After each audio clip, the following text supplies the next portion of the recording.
Respected professor and my dear friends, today I am going to give a presentation on the topic of multi-loop slew rate enhanced NMOS LDO.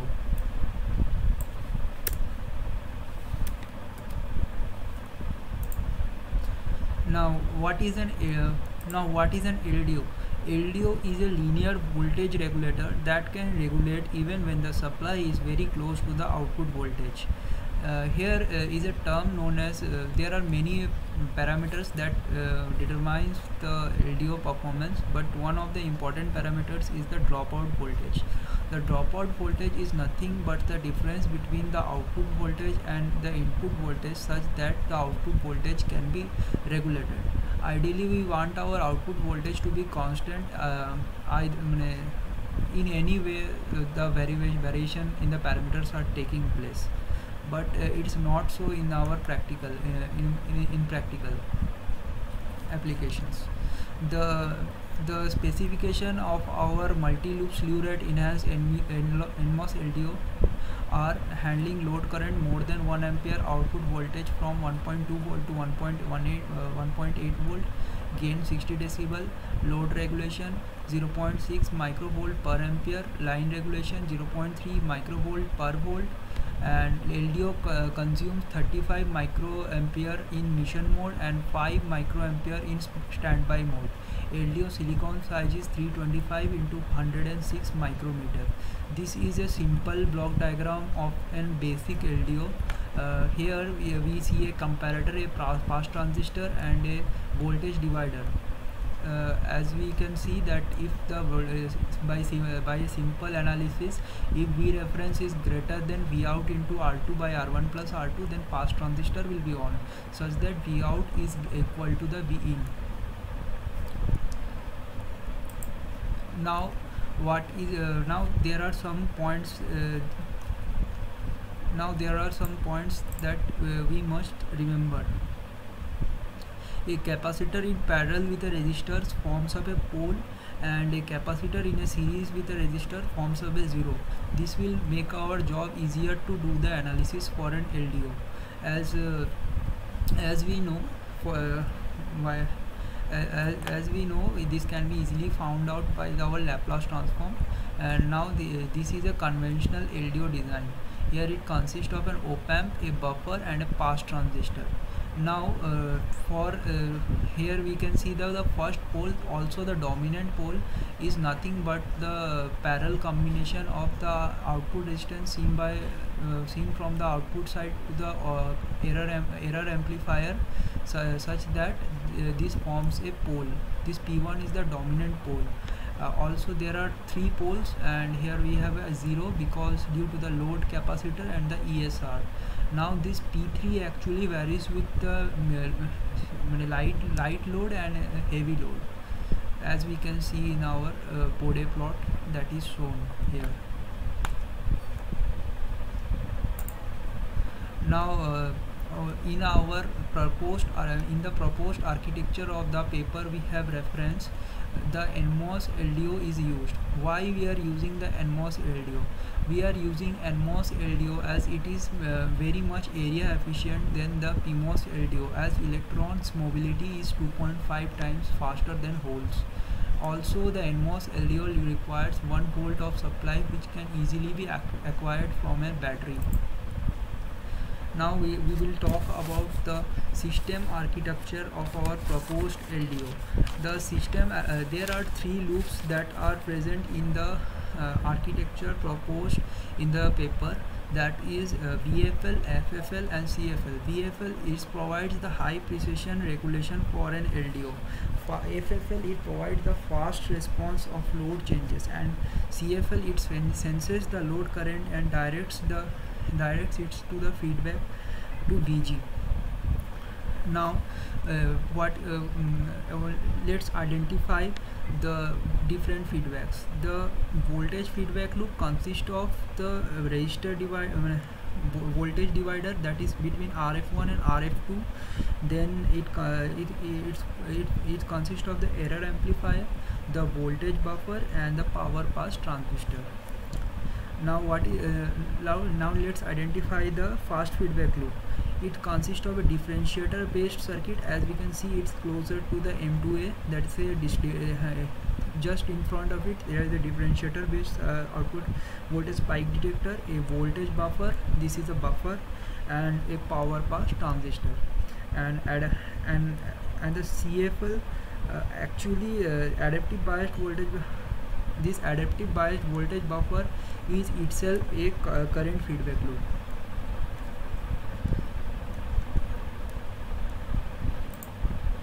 Now this is a conceptual block diagram of our multi-loop compensation. It consists of 3 loop: voltage feedback loop, current feedback loop, and a fast feedback loop. During lighter load, both voltage feedback loop and fast feedback loop actually determines the stability, but at higher or medium or heavy load, the fast feedback loop determines the stability. Here ASS is the transfer function of the voltage feedback loop, and AFS is the transfer function of the fast feedback loop. As both the loops are actually added in the error amplifier, and we know the transfer function in parallel are actually summed together, therefore we achieve the extension in the bandwidth. The VFL has a less effect on the stability, as long as the Z1, the intersection in the intersection of VFL and FFL transfer function, there arises Z1 as long as Z1 is lower than the P3 pole, the FFL dominant pole. Now this is the figure of adaptive buffer with the fast current. Now this buffer consists of M9A, M9B, M9C, M10A, and M10B. This 10B forms the adaptive bias current. This forms a current sensing circuit. Now, as we know, as both M10A and M10B have the same area, such that the current of M10B is k times smaller than the load current. The current of this is basically a current mirror circuit. K times smaller, and k is the ratio of the difference between MPS and MP, size of MPS over MP. As we this current sensing circuit is not very accurate as the op-amp based current sense circuit, but it is faster. The unique feature of this adaptive voltage buffer is also an CFL. This is the small signal model of our proposed LDO. As we know, the buffer actually has a lower buffer actually has a very low resistance, that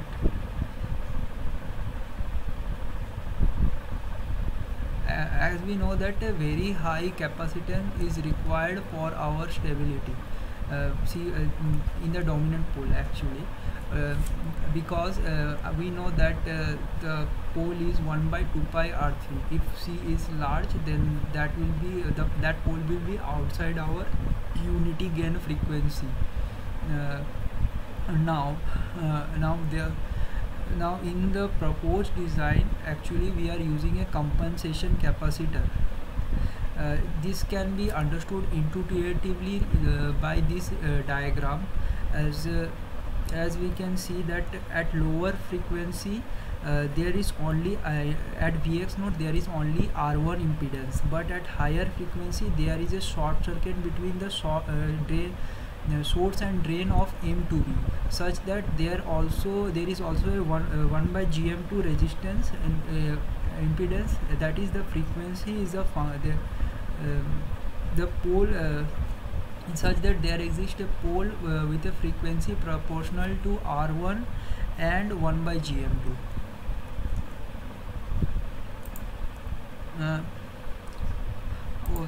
Also there is also an auto cell voltage shift circuit, ASVS network.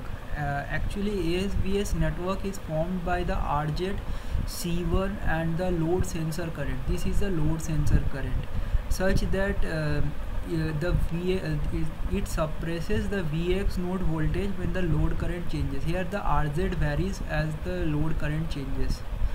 R1 C1 RZ, C1 RZ,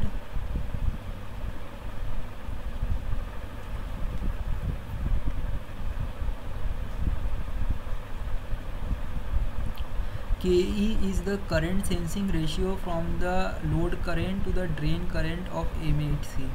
A properly designed KE and RZ can enhance the transient response significantly. This Vx is nothing but the output of our error amplifier. Now this is the transfer function of our the loop transfer function of our of the proposed LDO has 3 zeros and 6 poles. This actually the dominant pole is P1 and P2 and Z2 are very close to each other, such that they cancel each other.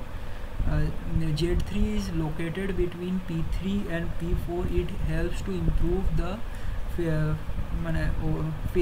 overall loop phase margin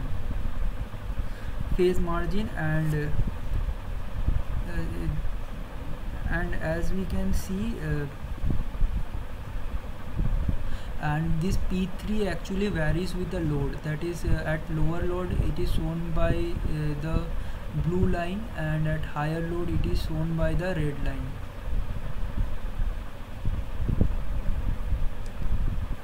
Higher load it is shown by the green line. So we can see that this GMP actually varies with the load. Therefore the P3 actually varies with the load current, such that such that we can actually see that the bandwidth is increased with the higher load. The P3 moves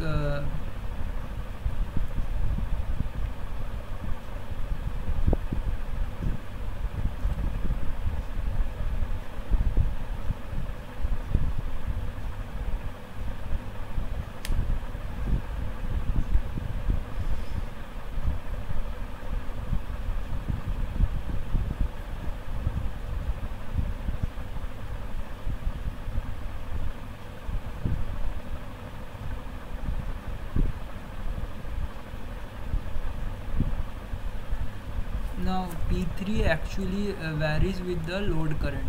When load current is high, the GMP is also high, such that P3 will move P3 will move out of our unity gain frequency, such that we have a greater bandwidth.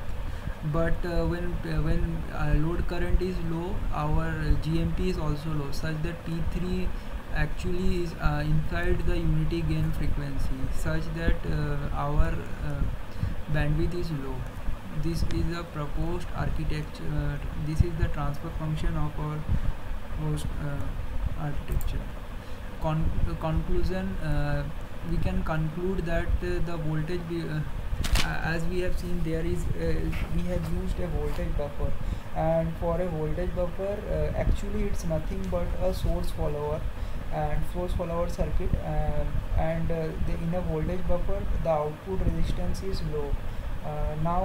From intuition we can say that the pole, if the resistance is low, then the pole will be at a higher frequency, such that it will be outside unity gain frequency.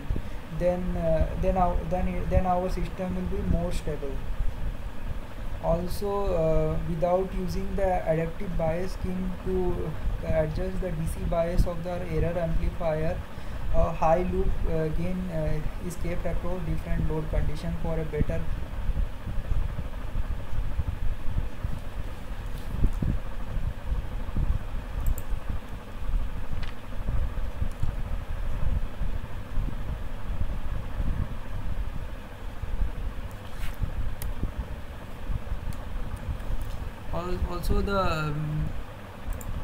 Also the proposed compensation scheme relaxes the output capacitor requirement, which enables us the use of small size multi-layer ceramic capacitor in real application. As we have seen earlier that we have used compensation capacitor instead of our large C1. Therefore actually and ceramic capacitor has a very low footprint. These are the reference paper that I have used for this presentation. Thank you.